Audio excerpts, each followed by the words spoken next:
for this dog. This dog came to me at 8 months old, diagnosed with hip dysplasia. They were told that they were likely to have a hip replacement because it was so bad, and the dog was lame and not able to go on their walks. And obviously that wasn't the intention they had for this dog. They wanted to be able to go out and do all the family stuff and, you know, big long walks and all that sort of thing. And they'd got a big dog for exactly that reason, to be able to be robust and camping and all that sort of thing. So they were obviously really upset. They were obviously going to do everything they could to try and make sure the dog was happy. So they got referred to me for physio. And as we know, the hip dysplasia is horrible.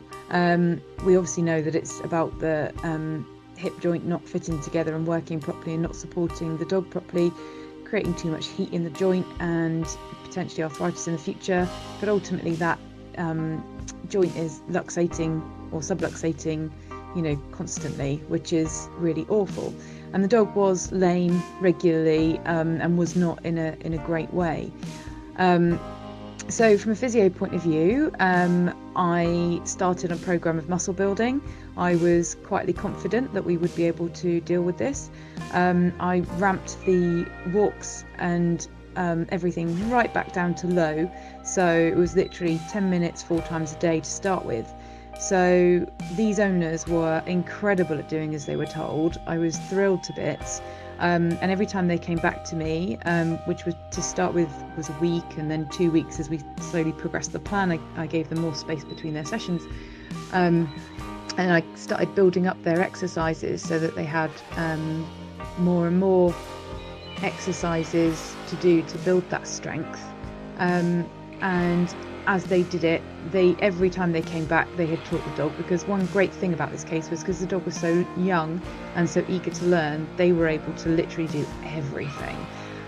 So they were really good. They slowly built up the endurance and eventually got to the stage where they were able to walk the dog like as they wanted to. I was absolutely thrilled.